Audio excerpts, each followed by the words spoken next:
très bien. Et ben moi écoutez, je suis grippée.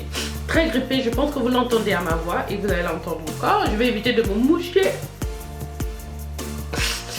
à la caméra. Je fais cette vidéo, vous l'avez vu dans le titre, pour vous parler de ma nouvelle perruque.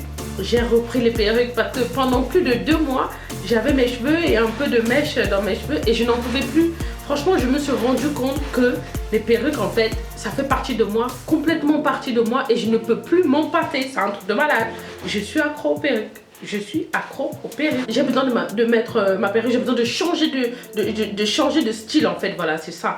Une semaine, ça va. 10 jours, ça commence déjà à bien faire et j'ai envie de changer. Même quand je porte des perruques, j'ai envie de changer de perruque tout le temps. Donc voilà, une nouvelle perruque que j'ai. Je vais vous montrer comment je la confectionne.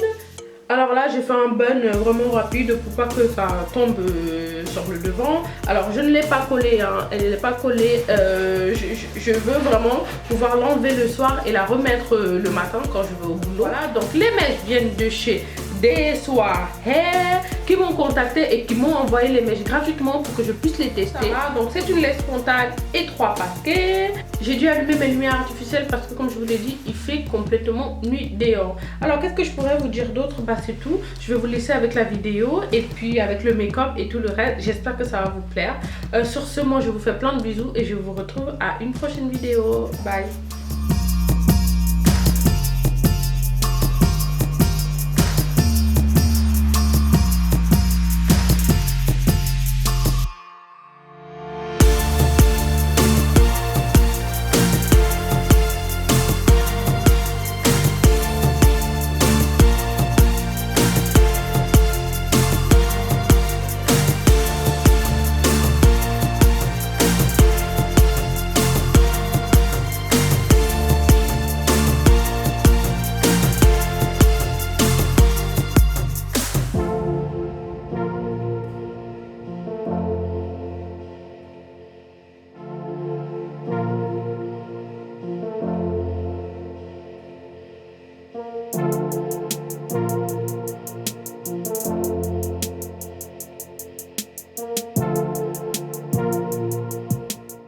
J'aimerais pouvoir porter cette perruque en chignon, donc c'est-à-dire pouvoir soulever les cheveux sans qu'on ne puisse voir le tulle ou le bonnet à l'intérieur.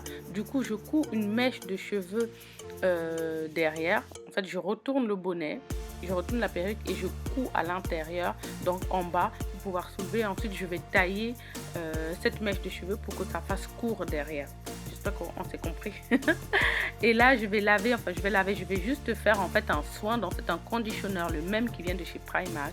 Ensuite, je peigne, on perd pas mal de cheveux, c'est vrai, mais la densité de la perruque reste encore bien. Donc là, je vais laisser reposer pendant, on va dire, 30 minutes. J'ai déjà enlevé une bonne quantité de mèches, vous voyez, pour avoir une laisse frontale plus naturelle, pour que ça ressemble un petit peu au début des cheveux, parce que sinon ça fait trop raide. Donc là je continue à enlever. Ensuite je vais avec ça, en fait c'est un peigne et il y a des lames dedans. Je vais venir couper les petits cheveux.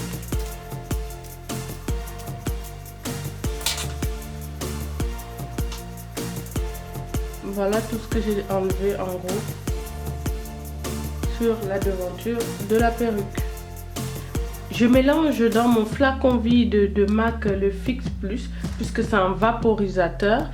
Je mélange mon huile Argan Oil de OGX que j'achète à Monoprix. Donc ça c'est l'huile pour entretenir mes mèches et de l'eau. Et ça me fait un vaporisateur pour vaporiser sur mes mèches, pour pouvoir les entretenir et garder toujours les boucles. Je vais ensuite coudre mon élastique à l'intérieur pour sécuriser ma perruque. Mais je vais aussi mettre ces petits peignes à dents à l'intérieur de la perruque, surtout derrière, pour pouvoir bien fixer ma perruque sur ma tête et pour que ça ne se déplace pas. Donc ça, je les achète sur AliExpress. L'étape dont je vous parlais tout à l'heure, c'est de prendre la mèche en fait que j'ai cousue à l'intérieur de la perruque et je viens voilà la diminuer pour que ça crée des baby hairs quand je vais soulever voilà mes cheveux pour faire un chignon au milieu de la tête. Donc c'est ces petits cheveux là qui vont se voir, ça va faire comme des baby hairs tout simplement.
Je suis tellement enrhumée et je dois boire du thé très très chaud pour déboucher mes narines.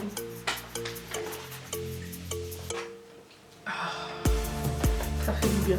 Alors comme vous avez remarqué, j'ai fait mon teint. J'ai fait mon teint et du coup je vais enlever ça pour faire le raccord en fait. Parce que là, avec le truc que j'ai attaché, forcément. Ça colle quand même. Je prends la poudre marron. Et je viens réchauffer en fait le contour de mon front.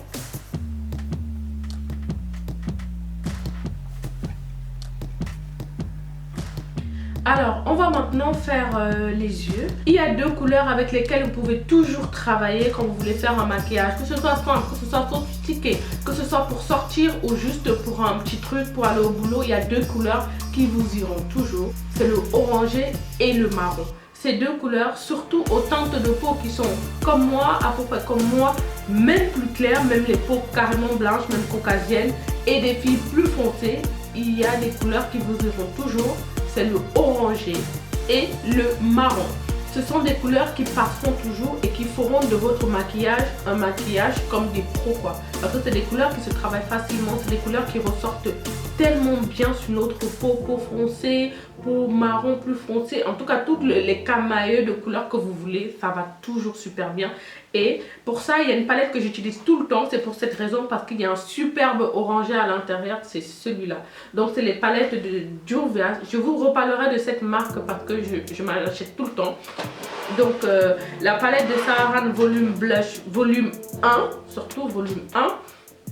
Ce magnifique orange qui est au milieu et que je le mets tout le temps, que ce soit en blush ou en fard à paupières. Je l'utilise quasiment tout le temps. Et il y a ce marron prune... oui, c'est un marron prune rouge, enfin je sais pas, en tout cas c'est une couleur. Ces trois couleurs là, c'est juste des couleurs magnifiques. Ça vous sert de blush, mais ça vous sert aussi de fard à paupières. Une nouvelle palette que je viens d'acquérir, donc toujours de chez Juvia's Place. Donc c'est la The Warrior by Juvia's. Regardez-moi ce camailleux de couleurs magnifiques. Donc ces deux là et celui-là, ils sont mat. Le reste c'est des fards irisés, mais juste magnifiques. Donc je vais vous montrer ici comment allier ces deux couleurs, le orangé et le marron, pour un maquillage super canon, super facile, puisque ce n'est que deux couleurs de fard à paupières. Alors ma paupière est déjà préparée, hein, puisque j'ai mis, quand je mettais mon fond de teint, j'ai mis mon fond de teint sur tout mon visage et ma paupière, et j'ai matifié avec la poudre aussi. Donc je vais commencer du coup avec ce fard. Donc le orangé s'appelle le Toby. Le Toby, c'est une couleur, je sais pas, vous allez voir si ma paupière comment ça ressort tout de suite. Magnifique. Regardez-moi ça. Donc je vais la mettre dans mon creux de paupière un peu grossièrement, hein. C'est-à-dire que je veux juste que la couleur apparaisse. La pigmentation de ces fards est au rendez-vous. Donc là c'est vraiment, là c'est censé être des blushs, hein. C'est censé être des blushs, mais que j'utilise en fard à paupières. Regardez comment ça ressort canon. J'aime trop, j'aime trop. Quand je vois déjà ça, je sais que mon maquillage va être bien. Maintenant, la couleur que j'aime beaucoup utiliser, c'est le fard Abby. C'est ce fard là, qui est censé être un blush ou un produit de contouring, mais je pense pas que ce soit un produit de contouring. Il est trop rouge pour ça. Mais alors, cette couleur aubergine, magnifique. Vous allez voir, oh là là, c'est trop beau. Regardez-moi cette couleur.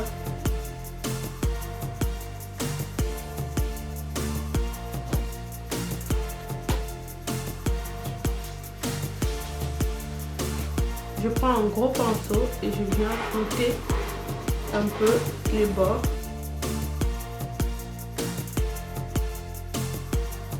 Je vais mettre du mascara, l'eyeliner et des faux cils. Et c'est tout. Et je vais faire le même travail en bas en fait. Les mêmes couleurs, je vais les remettre sous mon œil pour que ça donne un côté un peu plus de profondeur à l'œil.